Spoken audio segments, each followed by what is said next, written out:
Valley Reed, who is one of the presenters at the IASD conference. She's a dream teacher who teaches about collaborative dreaming.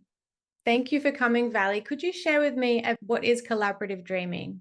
Thank you so much. Thank you for having me. Collaborative dreaming is an awareness that we're never alone, and that what we are seeking is also seeking us in the dream world and in our waking world. And so that's rooted in animism and ecofeminism and ancestral wisdom and our more than human relatives. Wow, that's so beautiful. So it's like the things I want to know want me to know them too. And they're trying to reach out in all these different ways to sort of help me be whole, if that's also what you're saying, and connect to the earth. That sounds absolutely incredible. It is a holistic approach to dreaming. I think the Western world can get very caught up in the individual um, as the most important thing. And this approach is kind of rebalancing our orientation to what we're missing when we do that. Actually, there's so much more that we're connected to, and we never do anything alone, actually. So in the Western world, we forget that sometimes. So we're sort of guided by the community within everything. Is that what you're saying? Right. The natural world itself is designed that way, and we are part of that. We're not separate from it. Mm. So yeah, you're really taking us back to our roots. Did a dream help you to realize this? Well, in a lot of ways, yeah. Dreams are mysterious in the ways that they're interwoven into our lives, in our internal world and our external world. And that can show up in things like synchronicity, right, in our waking life. But it can also show up in things like precognitive dreaming and how we're dreaming something before it happens. And the thing that's interesting to me about dreaming, of course, those two things are very interesting, but how dreams are interwoven with the internal and external world, and can take us into places beyond our imagination and show us more than we know. So that mysterious longing that's connected with the soul is really what keeps me anchored in dreaming. Mm. I'd love to hear of a synchronicity or a dream or something that was really impactful in your life. Well, I had a pretty interesting experience at the last conference in Oregon that I went to. Actually, I stayed at a cabin up in the mountains, and one of the days that I was there, it snowed in the middle of June, and that was very surprising uh, to get to experience that. And it felt like quite a blessing, actually. And then when I went back and read my journal, I had this little snippet written that about it snowing, and it was a precognitive snippet that you wouldn't even pay attention to, and so that's the amazing thing about dreaming, is like the importance of tracking what we're receiving, so that we can actually see how we're dreaming the life that we're living. And I had a precognitive dream when I was in my mid 20s that actually saved my life. And Yeah. so that is why I decided to explore dreams with so much commitment over these past 30 or more years or so, because, I recognize the importance of it, not only for myself, but for the community, as you mentioned, for the collective. It's so important for us to not only pay attention to what we're dreaming and recording it, but sharing it together. Yeah, I agree. Even when you're sharing it together, I find you get messages from other people's dreams that feel like they're meant for you as well. And when you're sharing it in a group, it's just so interesting to see all the different ideas and perspectives that can come from people, and then all the different layers of meaning that can be put to something like that.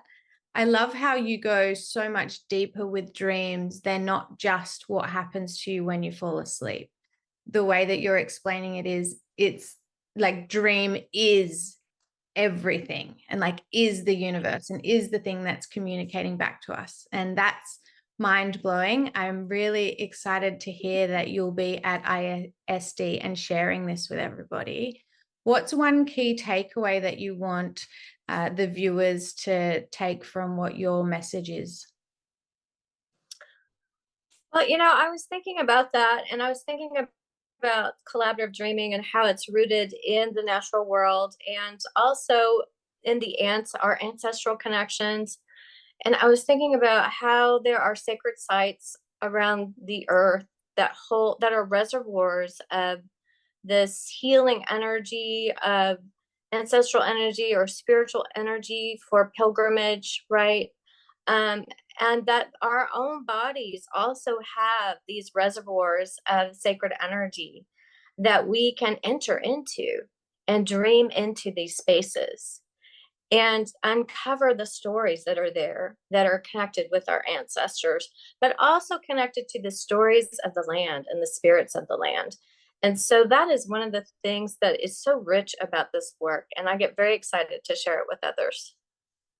Wow, yeah, it's so deep and spiritual, and that's giving me goosebumps right now. Yay! There's so much to it. Wow, that's incredible. It's just all these things that we've forgotten about. And it's like, I just find that interesting because that's kind of the nature of dreams, right? We forget about them and we have to try to force ourselves to remember. And that's what you're explaining as well. It's like we physically are made out of stars and we forget that we're a part of nature. And you're here reminding everyone of where we came from. Like, wake up from this amnesia you're suffering from. Well, yeah, I mean, it can be that astonishing the way dreams want to wake us up sometimes. But like I said, it can also be so very gentle, with dreaming. Even a whisper can Yeah. be so profound, waking up with a voice that we're hearing that Yeah. maybe is an ancestor whispering in our ear, for us to remember, you know, where we came from and what our stories are. And I think a lot of us have become separated from that and don't realize that dreaming is a place where you can recover that lost information about many things, but ancestral wisdom is certainly one of them. Mm. Yeah. Wow. So you've been to an IASD conference before. I'm curious, what's your favorite thing about the time that we spend there?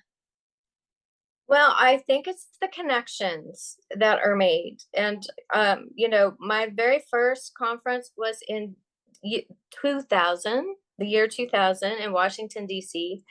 And I actually had a dream about someone who was the first person I met when I walked into the conference. And I didn't know anyone there. Like I was totally new to the whole thing. And I walked in and I said, and it was Jean Campbell. And some people know the story because I talk about it a lot because I think it's so neat. But it's so amazing, that we are so connected and we don't even know it sometimes. But I walked in the door and I said, I had a dream about you. What's your name? And we've been friends ever since. So dreaming creates this special bond that, with this organization at these conferences, you get to meet people from all over the world. And those bonds continue because dreams are like that. They're very deep and meaningful. Yeah. So that's one of my favorite things about the ISD is the community that Yeah. is getting created that values dreams so much because that's what I was looking for. Yeah. I was looking for someone who loves dreams as much as I do. Yeah. Yeah, you don't find them on every corner, do you? Yeah. Oh, that's Yeah. great. Well, I'm really looking forward to meeting you there. I'm Yes, really I'm curious, looking forward to it. would you care to share the dream that saved your life? Okay. This happened quite a while ago when I was in my mid-20s, and I was actually working as a rose girl, where I would go around and sell roses in restaurants to couples and stuff like that. That's And so sweet. yes, very romantic, right? Yeah. And um, and I was supposed to go to work one weekend, and I had this dream where I saw myself in this. It was a country western bar. Actually, I live in Texas, and um, I saw myself in my uniform walking around selling roses. I walked in front of the door, and this man came in, and as he came in the door, he started shooting, and he shot me in the neck, and it hit an artery, and I died immediately. And I saw myself, fall to the floor in like slow motion, and the roses everywhere, and the blood everywhere. It was uh I was aware that I was witnessing my own death. It was a very visceral experience.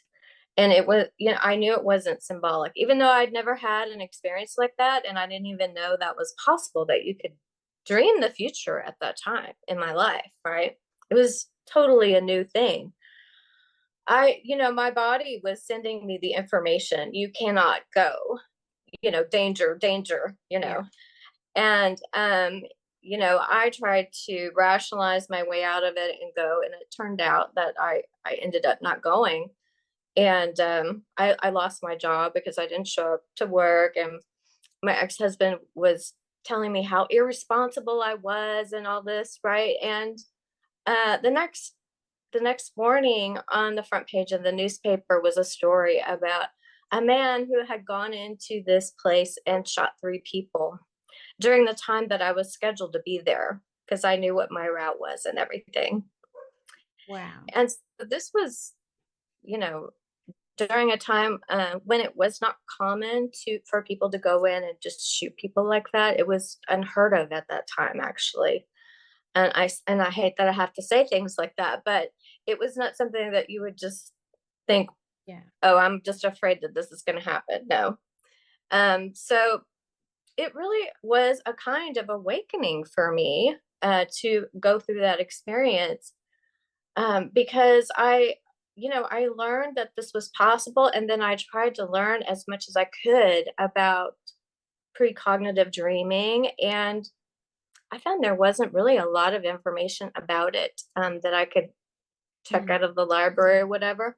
So what ended up happening is my dream life became very, very active, and I was astral traveling on a regular basis, and it was like I was like all of a sudden initiated into the realm of dreaming. And it's kind of been that way ever Yeah, since, you really. can't ignore it. Yeah, it's like, wow, this was here the whole time. Yeah. So, yeah, it was a profound experience because I owe my life to dreams, actually, literally. Yeah, that's absolutely incredible. I'm so glad that you listened to the guidance in your dreams. Wow. Yes, yes, me too. Yeah, and it can be that way for many of us. We get pressured about dreams aren't real, it's just a dream. You know, the you know, the the Western modern world in particular does not really value that part of dreaming. Yeah. And Yeah. so Yet. you know, it's right, Maybe it's we can improved. change their minds. Yeah, it's improved tremendously, I think. But it's so important to trust your own intuition and your own felt sense, like I was experiencing in my body. That Yeah. really gets back to my work about what I was talking about how the body is important in embodying the dream, and what the experience of it is, and even not trying to go into interpretation immediately, because that can cover up really important Mhm. information.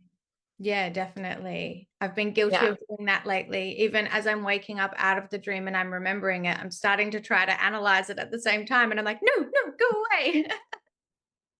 Oh yes, I have done that inside the dream, trying to interpret Yes. it while I'm having the dream. I'm like, no, wait, Yeah. have the dream first, and Yeah, then just you can do. experience it all. Let it be free. Let it be whatever it wants Yes, to be. Figure it out later.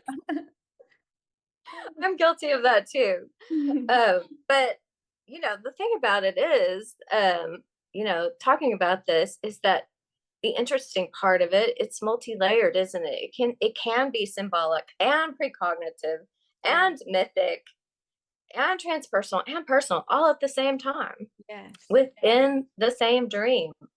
That's how rich dreaming is and holds so much information, and really kind of the multi-dimensional nature of dreaming that comes through that that really can't be categorized by our intellect's need to make sense out of everything, right? Yes. Yeah.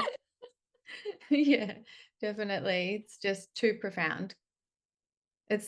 That's the magic in it though. It's nice for us to just not know all the answers sometimes as well.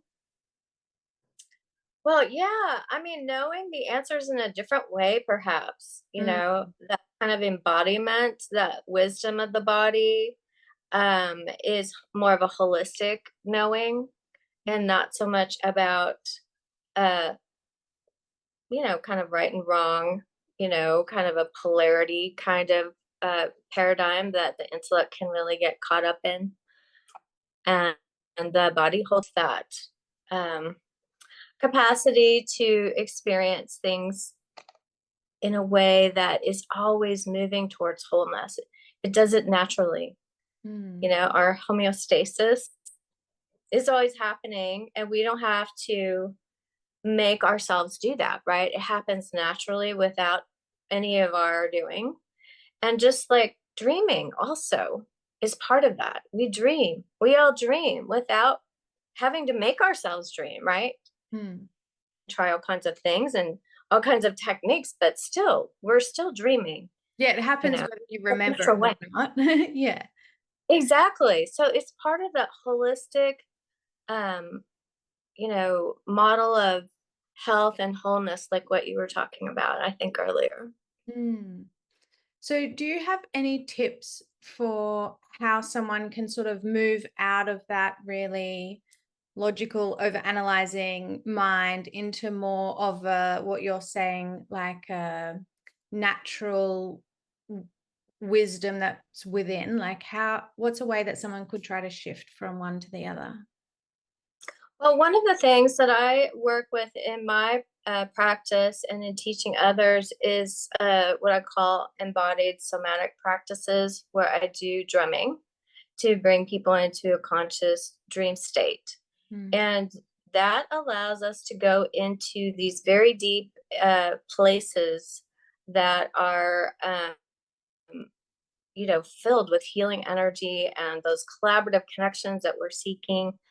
And we can learn how to be in these very deep and meaningful dreaming realities in a conscious dreaming state. And then we can invite that into our nighttime dreams, inviting it in. Dream incubation is such an important part of that. Mm. By that's kind of another way of collaborating with our dreams, isn't it? By setting our intention and bringing something into our dreams for our dreams to respond to. And we all know this instinctively too. This is another thing I love. Like whenever we have an important decision to make, what do we say? We say, I'm going to sleep on it. Yeah.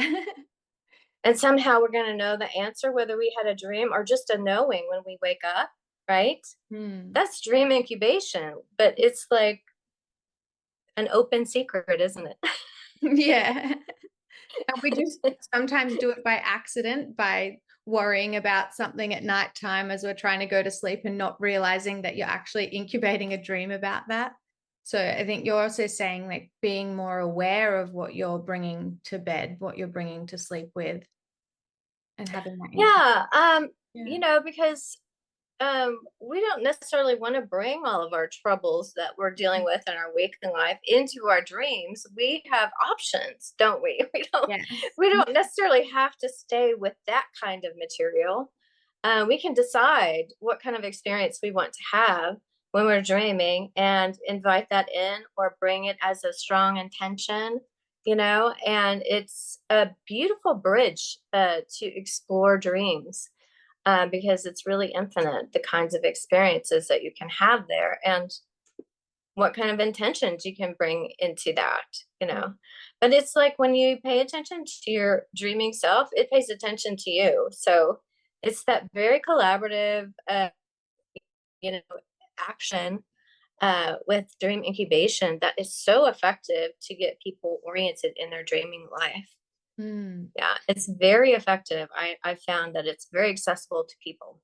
definitely. I think so as well. Do you have any examples of like your favorite dream that you may have incubated? Okay, well, I would say this is probably one of my favorite experiences because you kind of reminded me of it, what you were saying earlier about like being worried about something. And Mm. like when I'm worried about something, I have a hard time sleeping. Yeah, we And all do. and so it's hard for me to go to sleep when I'm worried about something. And so my partner, this was during COVID, and my partner was in the hospital having surgery, and I was so worried about him having surgery when COVID was, everywhere. And so, and I couldn't even be there with him or anything because of COVID and everything. And I was pretty beside myself, like I wanted to do something, but I couldn't. And then I thought, well, wait a minute, I do know what I can do. What am I thinking? I'll just incubate a dream to be there with him and like give him some healing energy and supportive energy, right? So that was my dream incubation. I i said that I wanted to go visit him and bring some healing energy to him. And the second I closed my eyes, I just saw all this gold light, and I was there in his room. Boom. I was in his hospital room. It was very dark. I walked over to him and I surrounded him with gold light, and then I bent down and I whispered in his ear, "Remember the gold light." I told him that before I left, right? And it was like 3 o'clock in the morning or something. And so the next morning I called him and I asked how he was doing. And he said that he felt good. And I said, "Well, did you have any dreams last night?" He said, "Yeah, I did." He said, "You were there." And I said, "Really? What happened?" He said, "You were surrounded by gold light." Oh, wow. I love that. And he's like, "It was so bright. I thought it was the sun and I thought it was morning." And the nurse came in and I asked her if it was morning. And she says, "No, it's 3 o'clock in the morning." So we had all these confirmations of it being an actual visitation, Yeah. and a dream incubation at the same time. Yeah, And and and probably like it health healing as well. Yes, yes, it relieved my worry, but it helped him recover from the surgery very quickly, and he didn't even have to stay there. He got to go home the same day, Yeah. which was Amazing. amazing. Yeah. So amazing. Oh, well done. Thank you for sharing that. That's incredible. I have a blog, people can read about some of my dreams that I keep, it's called Awaken the Sacred Dream. And then I also have a healing arts practice called Chrysalis Healing Arts if people want to find out more about what I do and teach. Well, I really enjoyed this conversation and the places that we visited and getting to explore dreams with you, Melissa. Thank you so Thanks, much for Sally. having Me me. too. I'm so looking forward to meeting you soon. Yes, me too. I'm excited to be at the conference. Yeah. Valley Reed's running a talk at the conference and it's called Dreaming Your Ancient Future on June 11th, if you're interested in going and checking it out.